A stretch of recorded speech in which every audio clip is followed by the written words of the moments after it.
Dr. Abdii Asaffaan jedhama. Ogeessa fayyaa beelladaa Biiroo Qonnaa Oromiyaati. Kaankoo Biraanuudha. Abbaan koo Tamtimeedha. Tamtimee dhuguma. Gandi koo ganda koortuu Caancoodhaa bakki taa'umsa koo naannoo Bilooti. Aanaan aanaa Baakkoo Tibbeeti. Gaangeen dhaltii ka jedhu jira. Biyyoota Afrikaa kana keessattis naannoo Morookoo kana gara Eeshiyaa kana Chaayinaa keessatti illee darbee yeroo itti gaangeen dhalachaa turteetu jira. Carraa kanaan jechuudha. Gaa'uma altu kana ittiin hojii hojjechaan oolee ani gaangeen dorobaa dhaga'ee siin beeku hojii waaqayyoo kana keessa galee gaangeen sa'aatii 5 walakkaatti gaangee kun nal. Kaankoo Biraanuudha. Abbaan koo Tamtimeedha. Tamtimee dhuguma. Gandi koo ganda koortuu Caancoodhaa bakki taa'umsa koo naannoo Bilooti. Aanaan aanaa Baakkoo Tibbeeti. Tole, tibba kana qe'ee keessanitti wanti ammaan dura bakka biraatti mul'atee hin beekne mul'ate jechuudha geenyeetti isinii bilbillaa. Gaangeen ammaan dura hin dhaltu qe'ee keessanitti garuu gaangeen keessan dhalte jechuudha geenye. Dhugaadhaa kuni? Eeyyee sirriidha, dhugaadha. Mee haala jalqabarraa ka'aatii nutti himaa. Egaa haala ni haasoo barbaade seenaa guddaallee qabna ture. Seenaa ittiin gaangee kana harkaan qabannes gaangee kana bara 2014 keessa nan bitee isaa booda ittumaan osoon hojjedhuuti nyaata ishee kana sinasiraataan osoon eeguu guyyaa ittiin hojjedhaa galgala nyaata ishee jala nan busha. Malkii ishees baay'ee dheegaan ture. Isaa booda namoonni osoon hojii ittiin hojjedhu maal gaangeen kun rimaadha moo jiru ana hin beeku, hojii waaqayyoo hin beeku, gaangeen alti ta'uu hin beeku jechaan ture. Gaa'uma altu kana ittiin hojii hojjechaan oolee ani gaangeen dorobaa dhaga'ee siin beeku hojii waaqayyoo kana keessa galee gaangeen sa'aatii 5 walakkaatti gaangee kun nal. Mee hojii akkamiitti ittiin hojjettu gaangee kana dursitanii osoo ishiin hin dhalin? Gaangee kana waanuma qaansiraa waan adda addaa kana ittiin hojjechaan ture. An akka bakka waanuma kumtaala ittiin guuraan ture, filxis ittiin guuraan ture. Dugda ishii irratti feetu moo gaariidhaan moo haala akkamiitti itti fayyadamtu? Gaariidhaan fayyadamaa turre. Ganamas galgala sotoon jedhiin baay'ee hojjechaa turte. Seenaan ishee baay'ee guddaa qabdi. Maatii bakka hin tajaajilti sirriitti bunaaf ashaboo keenyattumaan funaannannee osooma ittiin hojjennu gaangeen kun immoo hin dhalti. Mee osoo dhaluudhaan dura gaangeen amma hin dhaltii jechuun namni amanuudhaafis raajiitti ta'eeti nu gaggaafachaa jiru. Ani gaangeen altiitti hin beeku mana beekaalummaa kanas hin geessine bakka osoo ittiin hojjedhu aluma isheen arganii baay'ee ittiin gammade bakka. Gaangee dhalte moo waan biraa dhalte amma?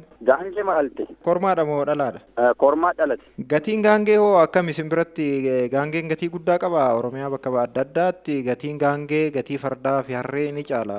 Baay'ee guddaadha malee gatiin gaangee. Gaafa caamsaa 15 halkan sa'aatii 5 walakkaatti akka dhalte kaastanii saniin dura hoo mallattoo maaltu irratti mul'achaa ture osoo hin dhalin? Akka isheen rimaa taate harmaatiinis baay'ee hin guntuntii, garaan ishees immoo baay'ee guddataa, malkiin ishees baay'ee cululuqaa.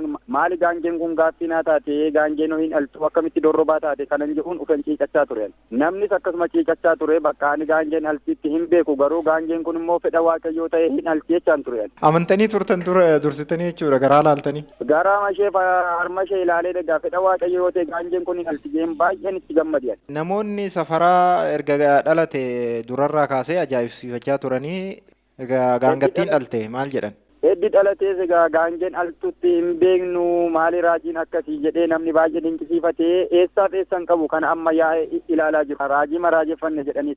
Warri fayyaa beelladaa hordofan kun waan isiniin jedhan qabu? Isaanis gara mandisaatti gadi geesseetiin achiitii baay'ee raajeffatanii gaangee ta'uu ishee adda baafatanii harree ammoo gaangee ajanii dura nagaafachaa turan lakki gaangee jedheen baay'een itti himaa ture. Addas immoo ufii keenya adda baafanna jedhanii warri di'ee kun moobaayilii keessatti waa dhaabbatanii kaafatanii adda baafatanii galan. Ilmoottiin suni amma inuma jirti lubbuudhaan? Sirriitti jirti isheen nootis bakka margammoo hedduu jammaraa jirti. Tole mee waayila koo tokko dubbisi. Wanni kun naannoo sanatti dhaga'amee beekaa kanaan dura dhageessanii argitanii beektu isin? Lakki jaanii gurraanis iddoo ta'etti yoo dhageenye malee akka biyya keenyaatti arginees hin beenyu ageenyees hin beenyu. Mee gaangeen nama dhiittifaa jedhu dhugumas immoo nama dhiitti ilmoo kana akkuma haadhaatti hoosisti moo ofirraa dhiitti akkam aannan kennaafii jirti kana irratti maal taajjabaarti isin? Nama ofittiin buttuu, horii waan tokko ofittiin buttuu, sarootas ofittiin buttuu, bineensas ofittiin buttuu, ilmoo ishee garuu bakka sina siraataan sirriitti jaallattee hoosifachaa jirti amma. Maarree isin tuuristii taatanii amma daawwachiisaa jirtu jechuudha. Mallaqayyuu kafalchiisuu ni dandeessu. Egaa maallaqni illee kan balama ture egaa waanuma jennee kan falaasoo laalle malee. Ulfaadhu galatoomi yoo yaadni kan biraa jiraate immoo isinii bilbilleet isin dubbisna. Dr. Abdii Asaffaan jedhama. Ogeessa fayyaa beelladaa Biiroo Qonnaa Oromiyaati. Kanaan durallee shawaa malisaa aanaa miidhaganyittis uumameera. Iddoo garaagaraatti illee uumameera. Achi qofa miti.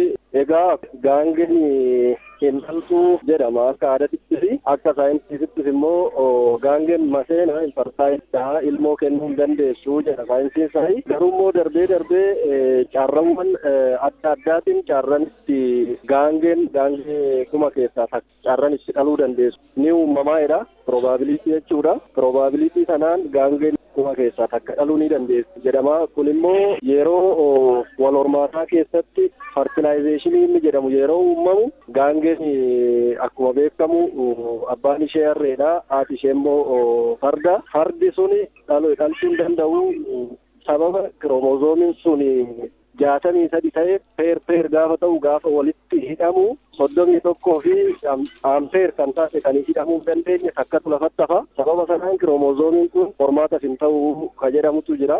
Saayinsiinis akkasuma jedha.